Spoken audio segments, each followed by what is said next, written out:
හරි. එතකොට අපිට කතා කරන්න තියෙන හතරවෙනි ප්‍රශ්නේ පිළිබඳව. මේ විදිහට අපි ප්‍රශ්න තුනක් කතා කරා. මේ තුන අපි කතා කරලා ඉවරයි. ඒකට නෝට්ස් එකකුත් අදාළව. අපිට දැන් කතා කරලා තියෙන්නේ හතරවෙනි ප්‍රශ්නේ. බලන්න මේක සම්පූර්ණයෙන්ම අහලා තින්නේ උන් විභාජනය ගැන. බලන්න. උන් විභාජනයේ අන්ත කලාව 1 සහ අන්ත කලාව 2 යන දෙකේදීම සිදුවන්නේ පාස් වෙන කුමක්ද කියලා අහනවා. මේ වගේ ප්‍රකාශන දුන්න පස්සේ වැඩි හිතන්න දෙන්නේ නැහැ. අපි බලන්න මේ එක එක ප්‍රකාශනේ වෙන්නේ කොහෙද කියලා බලමු. හරි. කේන්ද්‍ර දේහ මගින් තර්ක උපකරණ ඉපදවීම. අපි දන්නවා කේන්ද්‍ර දේහ වලින් හරි කේන්ද්‍ර දේහක තුල තර්ක උපකරණය හැදෙන්නේ පළවෙනියටම අවස්ථාවේනේ. පළවෙනිම අවස්ථාවේ තමයි ඒක සෑදීම සිදුවන්නේ. ඒ කියන්නේ සරලවම ඔක වෙන්නේ ප්‍රාක් කලාවේ නේ. ප්‍රාක් දකින්න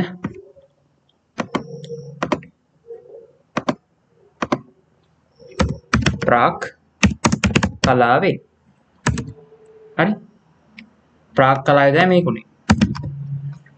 කේන්ද්‍ර දේහ මගින් තර්ක උපකරණ හැදෙන්නේ ප්‍රාක් කලාවේ. ප්‍රාක් කලාව 1. හරි. අපි විතර උන්නේ ගැන කතා කරන්නේ.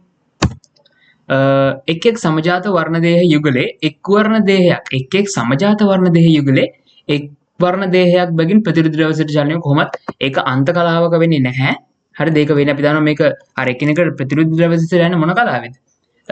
වියෝග කලාව. වියෝග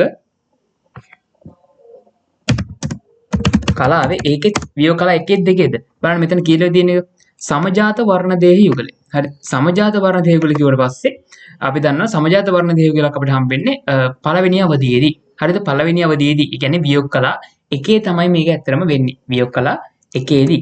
වියෝග කලා එකේ තමයි මේ වැඩේ වෙන්නේ. ඊට පස්සේ තුන්වෙනි එකකින් අපි කියන්නේ වර්ණ දේහ ක්‍රොමැටින් බවට ලිහිල් වීම. වර්ණ දේහ ක්‍රොමැටින් බවට ලිහිල් වෙන්නේ අර ඔක්කොම ටික වෙලා මුලින්ම උනේ මොකද්ද? ප්‍රාක් කලාවේ උනේ ක්‍රොමැටින් තන්තු කෙටිවීම ඝනවීම මගින් වර්ණ දේහ බවට පත් වුණා. ඊට පස්සේ අවසානට මේ වැඩේ කරගත්තට පස්සේ අවසාන අවධිය නැත්නම් අන්ත කලා අවධිය තමයි මෙන්න මේ වර්ණ දේහ ක්‍රොමැටින් බවට ලිහිල් වෙන්නේ. ඒක අන්ත කලා 1 සහ අන්ත කලා 2 පොදු වෙන දෙයක්. හරි. ඉතින් අපි දැනට උත්තරය අවිල්ල තියෙනවා. හරි. බලමු ඉතුරු එකත් බලලා අපි. අන්ත කලා 1 වගේම 2 මේ වැඩේ වෙනවා. හරි මම මේ 11 නෙමෙයි මේ 2. හරි රෝමිලක් අත් දෙකෙන් තමයි මේ 10. හරි. ඒතර අන්ත කලා 1 වගේම 2 මේ ක්‍රොමැටින් බවට ලිහිල් වෙන එක වැඩේ සිදු වෙනවා. බලන්න ඊළඟ හතරවෙනි ප්‍රශ්නේ.